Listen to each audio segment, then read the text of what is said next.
আজকে আমাদের রেসিপি পটলের চপ। কড়াইয়ে তেল গরম হলে সেখানে কিছু শুকনো লঙ্কা ফাটিয়ে ফেলে দিন। লঙ্কাগুলো ভাজা হয়ে এলে সেগুলোকে তুলে নিন। এবার কড়াইয়ে দিন রসুন কুচো,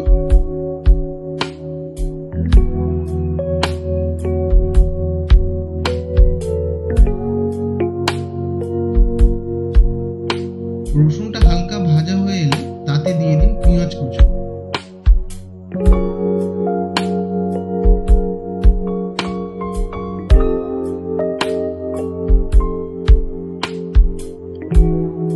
পেঁয়াজটা হালকা ভাজা হয়ে এলে তাতে দিয়ে দিন গ্রেট করা আদা।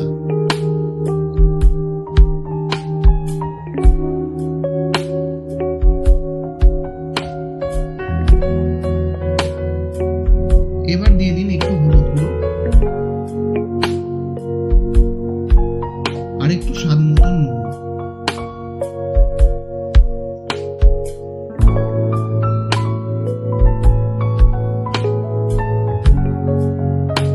এবার দিয়ে দিন কুচনো লঙ্কা।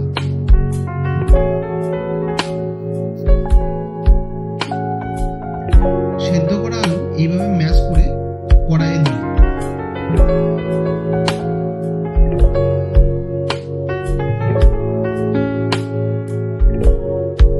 আলুটাকে মশলার সাথে ভালো করে মাখিয়ে নিন।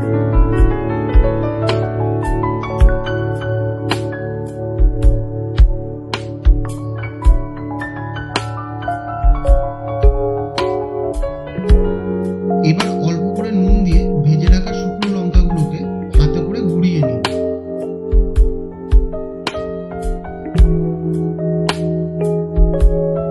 এবার আমাদের আলুর মশলার মধ্যে ওই লঙ্কার গুঁড়োগুলোকে অ্যাড করে দিন,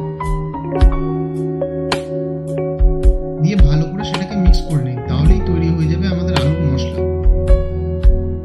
এবার একটা বলে বেসন নিন পরিমাণ মতো।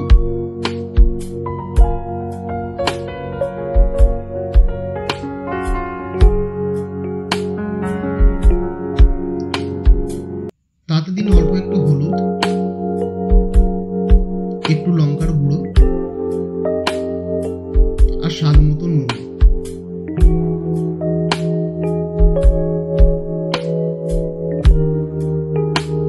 এবার অল্প অল্প করে জল দিয়ে একটা বেসনের ব্যাটার তৈরি করে নিন।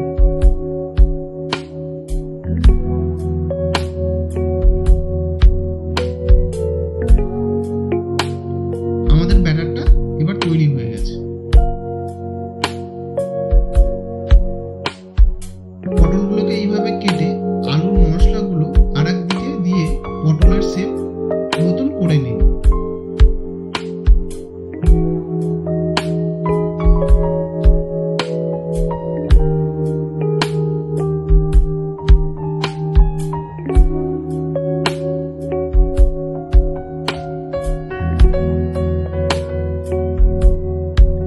এবার কড়াইয়ে আবার তেল দিন।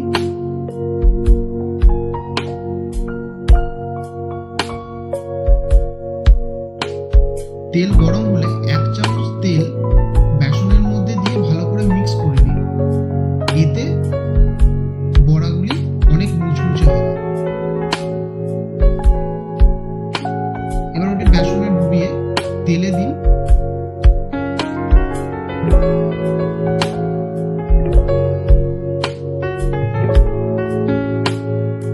লো মিডিয়াম হিটে আস্তে আস্তে বড়াগুলিকে সব ভেজে নিন।